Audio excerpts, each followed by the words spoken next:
Now, as we've understood how these inputs for management stakeholder engagements are, right? Any questions so far?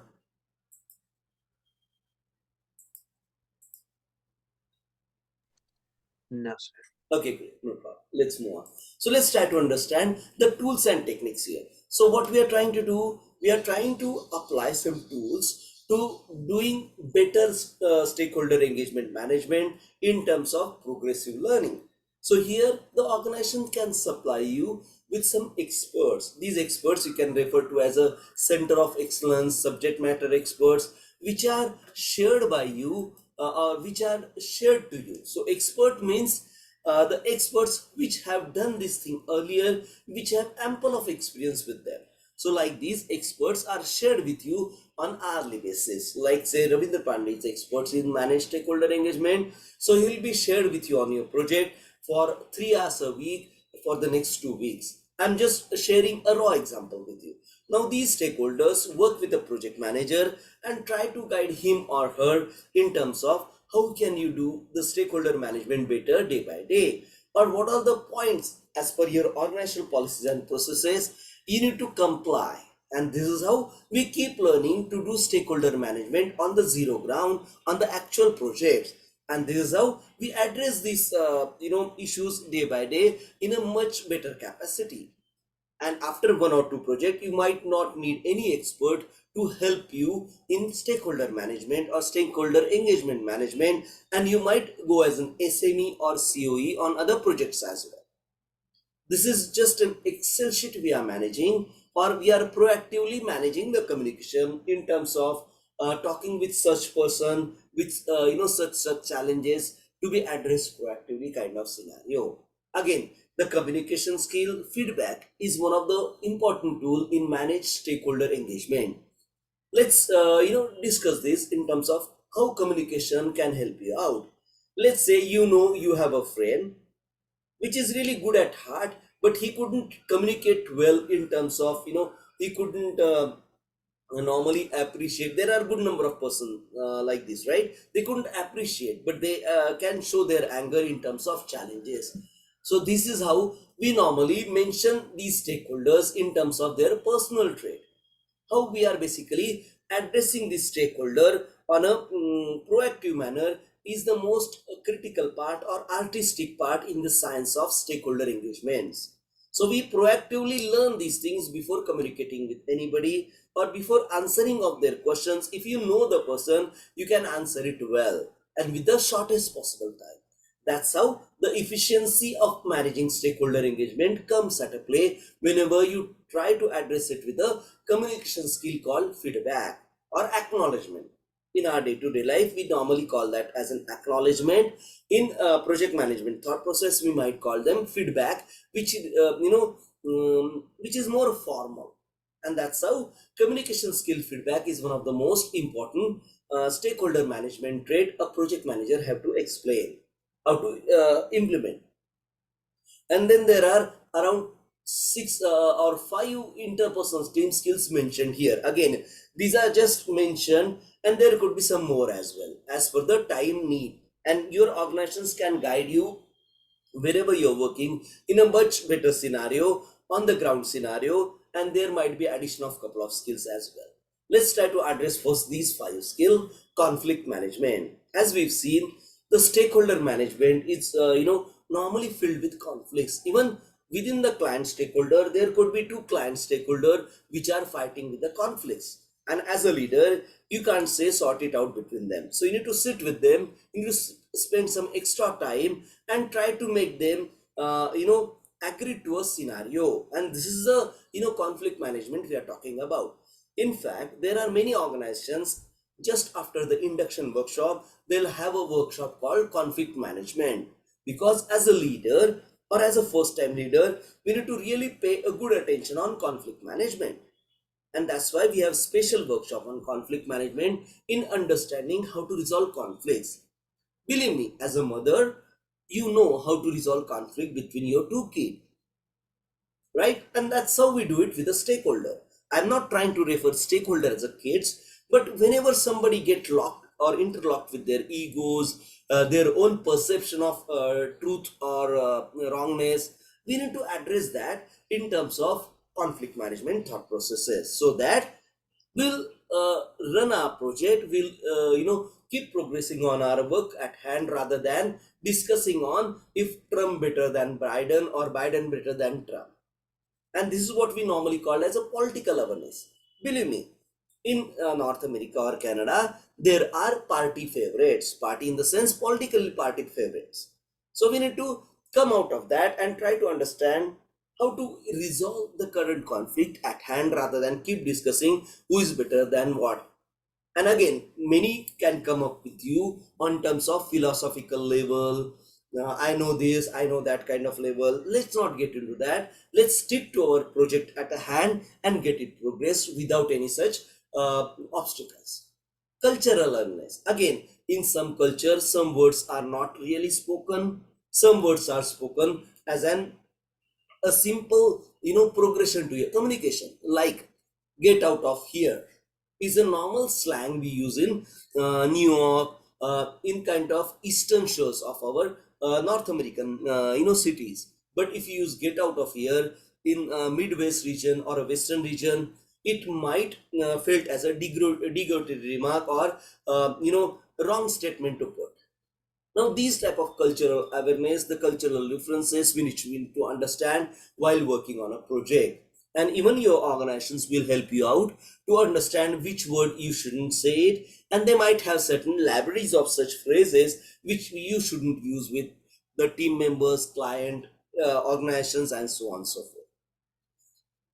Negotiation in terms of how to get those conflict resolved and how to zero down on one particular agreement. And this is what the negotiation talks about. Negotiation talks about study of the data element, underlining at the discussions, underlining at the choices, and then basically share this with the stakeholders in conflict. And that's how we normally resolve the conflict management. Again, these are all great psychological traits to be embedded in the project manager, and project manager have to use this trait as per the challenges. That's how we need to keep learning this thing continuously. Whenever you become project manager, you might want to take a workshop on specifically like conflict management or a negotiation. There are good number of workshops available within your cities or on the internet as well. There are free YouTube videos available on these interpersonal and team skill, where you can go through these things, go through these videos and build your thought process in terms of negotiation, conflict management, and so on and so forth. Cultural wellness will be shared by the organizations where you work for, because the local culture we have to adopt, right? Then the observation on conversation, how much you should talk, how much you should listen. For me, I'm a person with a larger talking capacity, so I talk a lot, I listen a less. I know this is a problem, but this is my personal trait. For a trainer, this is a good thing. For a project manager, this is a bad thing. So when I put on the cap of project manager, I have to force myself to talk less. And this is how you need to balance your life in terms of getting better day by day. Again, there's no specific benchmark or how much you should talk or how much you should listen. There are great people who say, I'm a good listener, and so forth, depending upon their thought processes or depending upon the need of the hour or situation. We build ourselves, inculcate ourselves as a better project manager day by day. Again, we talk about the political awareness. Believe me, there are maximum number of ego clashes or conflicts arises due to political awareness or political challenges in a given region. There might be a hot discussion about one senior is a favorite, the other opponent is really bad person, and so on and so forth. And we don't need to step into that, but we need to steer that conversation to the obstacle or to the conflict at hand and get that resolved. And this is again a kind of big learning, and this is where we can leverage these experts supplied by your organizations who can step in and address those issues for you on behalf of. Then there are some ground rules in terms of how much time I can spend with these conflicts and where I think it's getting out of hand. Again, this is a kind of, again, a personal state to know where to stop. This is how it refers in a general day-to-day life. I should know where to stop. Even if I like certain food, I shouldn't keep eating till I get fat or till I get indigestion, right? Similar way here, we need to build some ground rule in terms of how much hours I can spend on conflict management, cultural awareness, or when I should know this is getting out of my hand. So let's call expert judgment. Let's call experts to step into this. Again, this is how you keep improving day by day. So first job as a project manager might be a bit overworking kind of job, or there you need to put too much efforts on a daily basis, might be 14, 16 hours on a day in terms of checking out if I'm doing better or not, or whom should I refer to in case some challenges of a management occurs. And believe me, management is basically resolution of a challenges, and it also helps if you get a good help in terms of senior managers to sort it out. And that's how you need to basically build your communication effectively to even leverage such help within your company, within your work teams. And there are some meetings to be planned in terms of discussions on conflicts, discussion of cultural wellness, and so on and so forth. Nowadays, many organizations have some recorded lectures which you can go through, and you might be awarded with a certification of attended conflict management sessions. And those kind of certificate do help you out in a long run to understand how to resolve conflict, how to be a better negotiator. And believe me, these are life skill than a project management skill. The better negotiator you are, the better you can get things resolved for you on an efficiency way. And that's how all these tools or techniques are really important in terms of managing stakeholder engagements. Any questions on these? No, sir. Okay, good. Let me move on to the outputs of these managed stakeholder engagement. So here we are trying to understand how do we, what are the things we need to create as an auditory artifact or as a document to make sure you are managing your stakeholder periodically. Well, the most important is basically the stakeholder engagement plan or stakeholder register. The others are change request. If any additional change request by a particular stakeholder, or there are some client, there are some person within your team as well as the client, they'd like to share more requests just for the sake of sharing it. These can be a request of hardly few minutes changes, and you can adopt them after approval from the change control board. But otherwise, they keep doing this thing, and this is a common scenario which you'll face whenever you become a project manager. And that's how we need to tackle such scenario progressively in terms of managing those change requests, and kind of inputting those change requests in your change log, and kind of that update to basically given to the team members if they are approved to a change request induced in your current sprint or a next sprint. And it's a continuous phenomena. This change request as an items comes in many outputs in terms of project management knowledge areas, because change request or to change is a continuous process in agile scrum methodology in terms of collaboratively working with the client on a day-to-day basis. That's why change request is an important facility included in PM book 6, where we try to understand how to be flexible, when to be flexible, and how basically can include this flexibleness on into your plan as well progressively. The project management plan updates are, of course, the communication management plan. How to communicate, I keep learning throughout my project manager's duties. And then stakeholder engagement plan, again, it's they're talking about the same document as a stakeholder register to be addressed with the changes in communication plan and changes in stakeholder engagement plan, where I update if the person is how to interact with the person more effectively day by day. Now, if you do these things in your life, it also helps you out. So if you build a stakeholder engagement plan with your colleagues, with your day-to-day, uh, persons who normally interact with, be it something like Walmart, Walmart person in terms of where you normally purchase thing and check out. That Walmart checkout person, what do you call that, point of sale person who basically build for you, build a bill for you, and accept your card and all those things. That's also a stakeholder in your day-to-day life. Even your better half is also a stakeholder, because their engagement in your life is up to a great extent, right? So if you build a plan, try to do these things on your personal level, and you'll understand how you can improve day by day. Or even by considering the mood of a person, you have to initiate certain discussions. Now these, how we do this, is a kind of stakeholder management we do on our day-to-day life.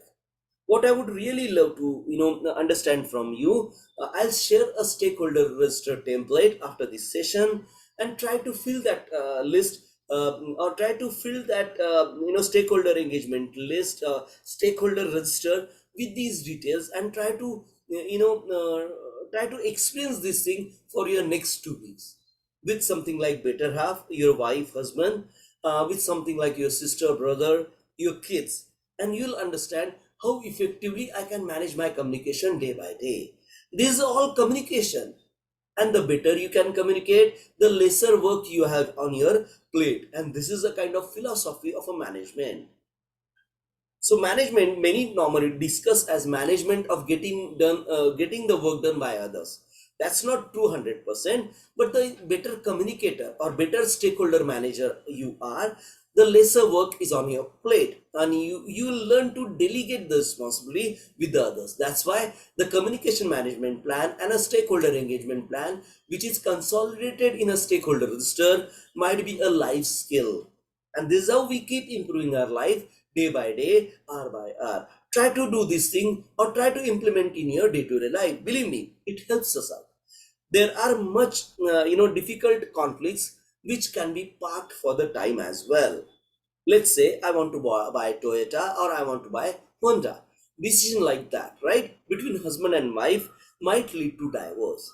But if you park this for a certain amount of time, the husband will say, well, I need to get a car. Why not I get the other car which my wife prefers? Or the wife might say, yeah, let's go ahead with the husband. The next car I might get of my choice. And these things do happen in real life.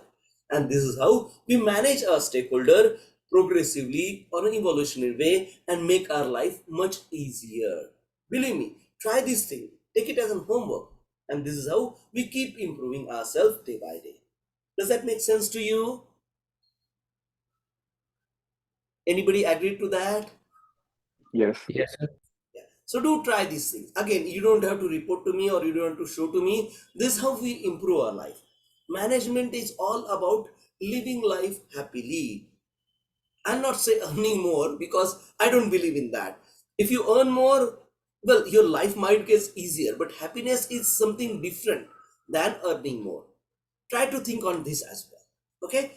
Now, again, it depends on personal perspective. If you believe earning more is the most important part of your life, please, no problem. I don't want to conflict that. Again, this is a kind of conflict management.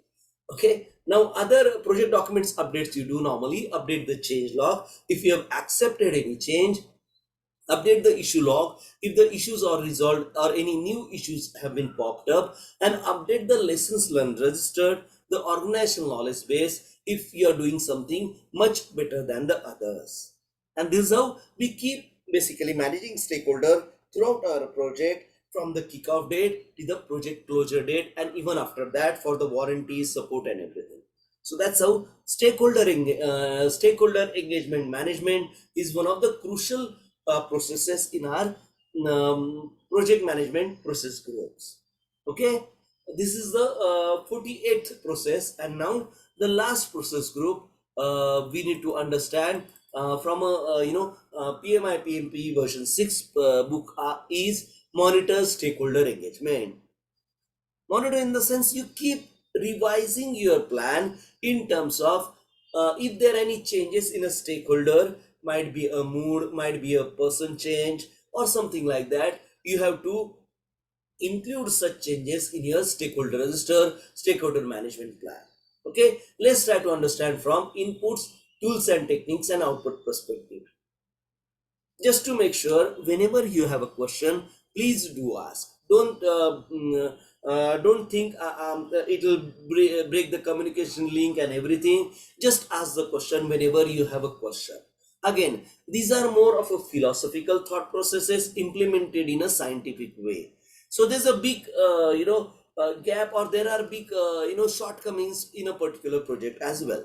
So what, as a project manager, we try to do, we try to solve these gaps by progression, by wisdom, by acquiring knowledge day by day.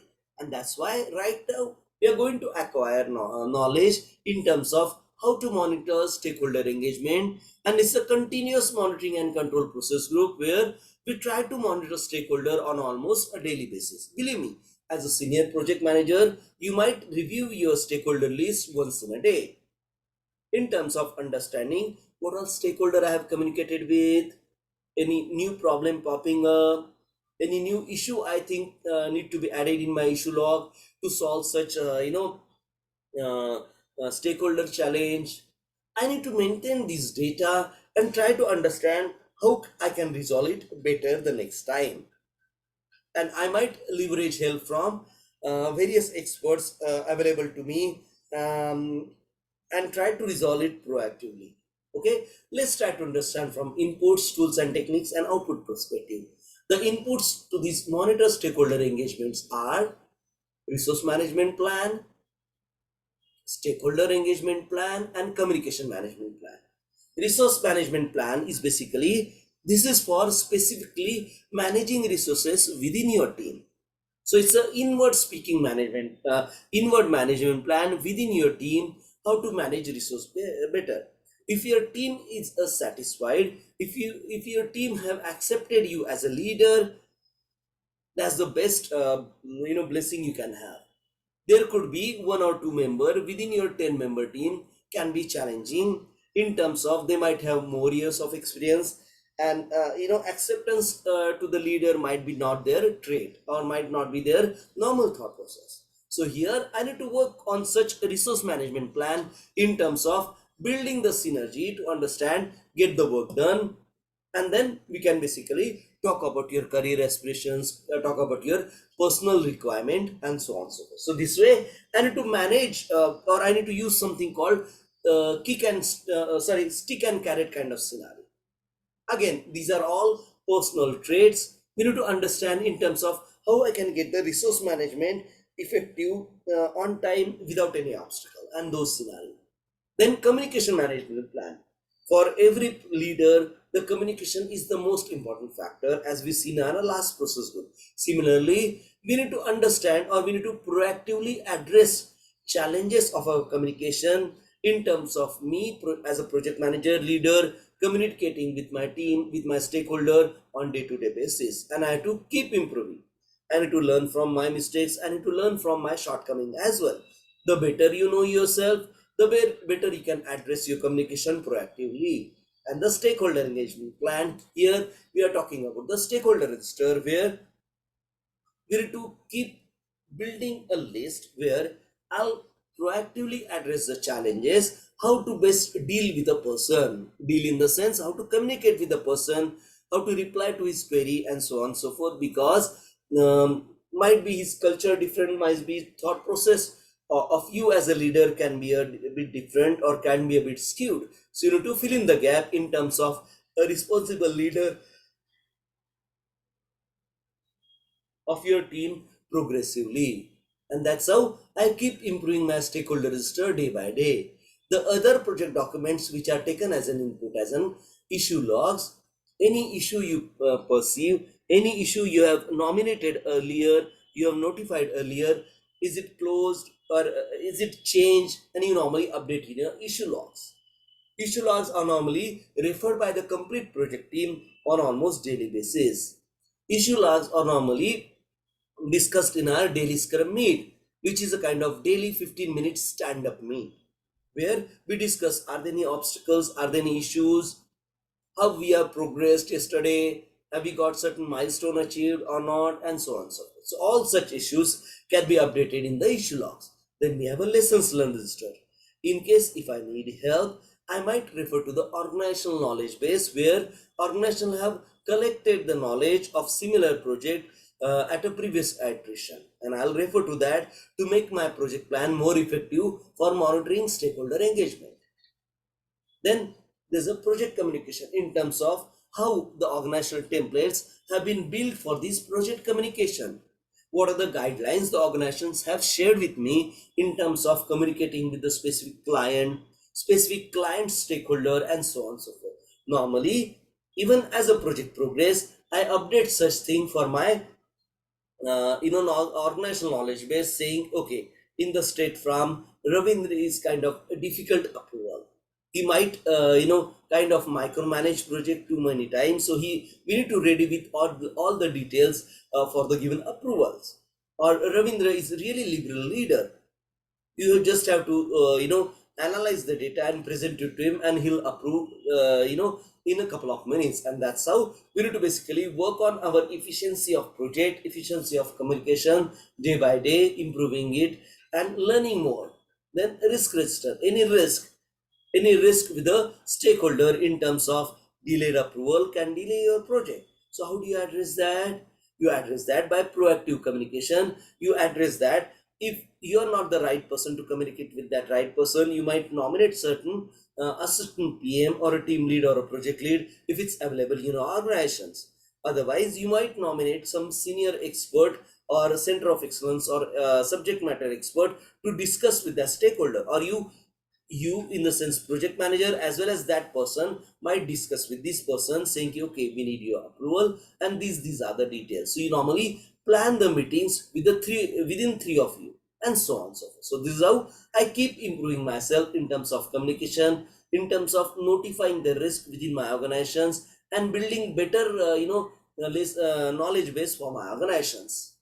The others is work performance data. Now here they have mentioned work performance data specifically for the human resources working within the team. Every member of your team have some career aspirations, might not totally align with your project, but yes, there are certain overlaps. So as a project manager, I need to leverage certain career aspirations, and this is what we normally call carrot approach. So show them how they can get benefited from this project if it's get completed on time, on budget, and they might acquire their career aspirations like a specific free training or a few paid holidays or something like that, or an award or something like that, to build these work efficiency better day by day. That's why work performance data considered as an input for your internal team stakeholder management. And that's how we need to keep track of how the career aspirations of my team can be leveraged to let them work more effectively day by day. And then of course we have EEFs and OPAs. It's the same thing. EEFs, things which are affecting on your project from external to the organizations, like new enactment, new environmental challenge, and the whole 9 yards of that. And then organizational process assets talk about the quality policy and processes we build within our organizations. So these are like the templatization. These are like the risk register template which is shared with you for a given project, and so on and so forth. The tools and techniques we engage for monitoring stakeholder engagements are data analysis, decision making, data representation, communication skill, interpersonal team skill, and meeting. Let's go one by one. The data analysis. Unless and until you have the facts and figure with you, you can't manage anything. Here we are talking about stakeholder engagement. So unless and until you address the stakeholder register, where the stakeholder register explain you in terms of how to tackle or how to address these stakeholders options more better way, like alternative analysis. So why we have chosen this alternative? Give them the data points because it's economical, it's quality, the quality is better, it's really better to get that item efficiently, and so on and so forth. Again, what are the current alternative to the given scenario has to be discussed in the data analysis with the stakeholder.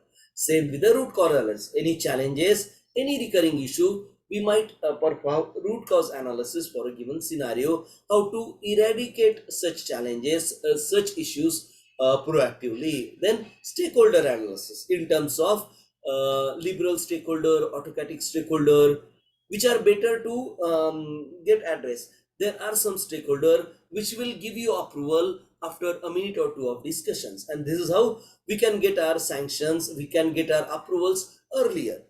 Then I'll not go with a a stakeholder which is really micromanaging your um, project progress, and that's how we normally decide which stakeholder to go. And that's why we have something called stakeholder analysis. It can be a simple Excel sheet in many of the organizations where which person is better for approval, which is not better for approval, and so on and so forth. So this type of document we can keep for our internal team knowledge base, to make sure whenever you complete a delivery, whenever you achieve a milestone, we might inform to a particular stakeholder saying, hey Ravindra, could you please have a look at this thing? And then Ravindra might say, yeah, yeah. And he have a look at it and then approve it right away. And this is how we keep our progress efficiently, effectively, day by day. The decision making process, we normally collect artifacts for multi-criteria decision analysis, like to choose of biometric reader. Should we have a fingerprint reader, thumb reader? Should we have an iris scanner? Again, depending upon the scenarios and the requirement of the particular milestone for that given time, we might choose different or we might adopt different decision for that given time. Might in Canada I might go with iris scanner. In Texas or Phoenix, we might go with, or Arizona, we might go with the thumbprint reader, because there are no colder days. But yes, there could be exception also. But that's a normal thought process we inculcate in basically multi-criteria decision analysis. Again, we might go for a voting. So what we do, we include our client stakeholder in saying voting. Hey sir, could you please share your thought process on biometric will be better for your region, or would you prefer iris scanner? Again, these all are decisions related to some economics of a project. So for higher economics, you might need some external approvals as well. And then change control board will might work with you in terms of getting those approval for some specific requirement given by some specific department or executive. And this is the way we work, or we solve these conflicts on a day-to-day basis. So yes, voting is one of the most important thing we can do with inclusion of a client stakeholder as well. The data representation, again, stakeholder engagement assessment matrix.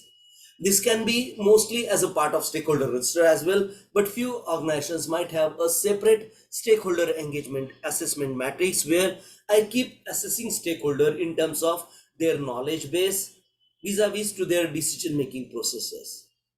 Again, there are some sort of stakeholder assessment matrix for a particular organization, which is important in terms of you can directly go to the CEO CTO for approval, or there are specific executive on the nth level have been given sanctions or approval to you. And that's how we might need to build some stakeholder engagement assessment matrix to understand who is the better approval authority, and if I need to post any escalation, whom should I go to, and so on and so forth.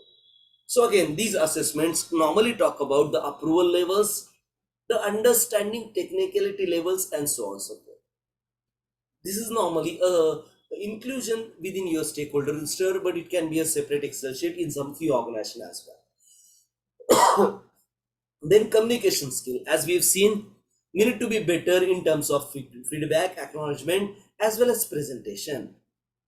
Some of the project manager have to really understand in terms of how to present better day by day, and this is what the presentation is all about.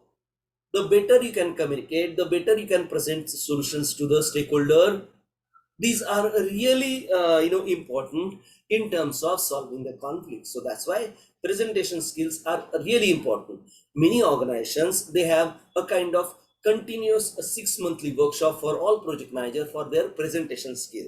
Again, these are more towards the um, applying the latest tools and techniques, like the latest version of Microsoft Project or any better tool which is available for animations or better design. You might choose that thing for presentation as well, or the latest version of Microsoft Project, Jira, or anything where you can communicate better. So these are basically building your communication skill more effectively to reduce obstacles along the way.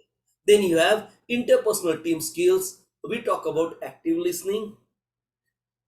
So here, as I have said earlier, as a project manager, we need to listen more.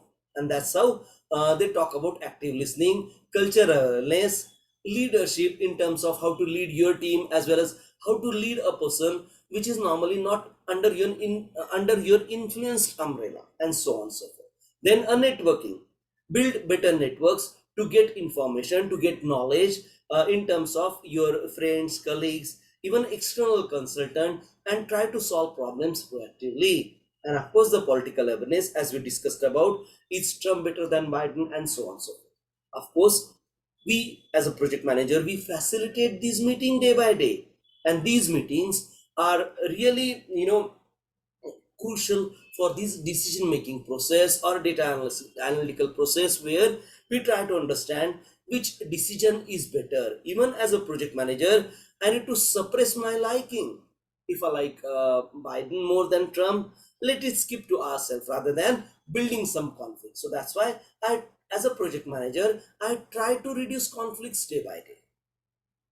The outputs of monitor stakeholder engagements are work performance information in terms of how effectively I'm communicating, how effectively I'm managing stakeholder.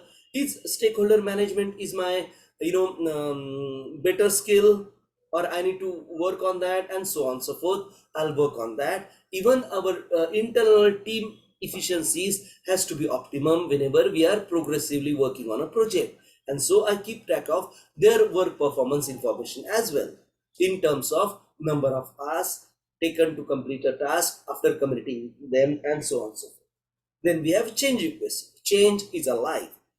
So if you are executing any something new, there are going to be changes. Let's not obstruct changes. Let's accept changes. Yes, mostly in a disciplined way. So what is a disciplined way? Normally, every organizations have a committee called change control board. It can be a single person, it can be multiple persons, depending upon your organizational thought processes and policies. So there, all such change requests have to be channeled through the change request board, change control board, where they will give you a correct idea. Should you include in this current sprint or a next sprint, depending upon the weight, length, and breadth of that change. And that's how I maintain a change request register or an issue log, and even risk register. These three go hand in hand. Change request talks about the changes given by the stakeholder, specifically client stakeholder, to you to apply in your project. And then there are project management plan updates, are resource management plan. Any team member wants to leave your project, you need to let it go. Any new team member induction, you need to make him or her understand how the project is getting executed, the project familiarization in terms of what we are doing, in terms of functionality, tasks, activities we are doing as far as our project progresses on a day-to-day basis. And then the communication management plan. What are the things you need to communicate in terms of status report, if there's anything daily, anything weekly, and plan your efforts accordingly as a project manager as well. And of course, the stakeholder engagement plan, any changes in approaches, in time consumption, in terms of efficiency, I might apply in my stakeholder engagement plan. And the project documents updates are issue log. As any additional issues or something like that, I'll include those things. Risk register, any new risk or any changes in the risk, and a stakeholder register. So this is how we're going to basically create the outputs in terms of these four important documents: issue log, lessons learned register, risk register, and stakeholder register. So these are the four most important documents we need to update on day-to-day basis. Pardon me again, we are at the end of these things, so let me share another link with you for question and answer. Okay, give me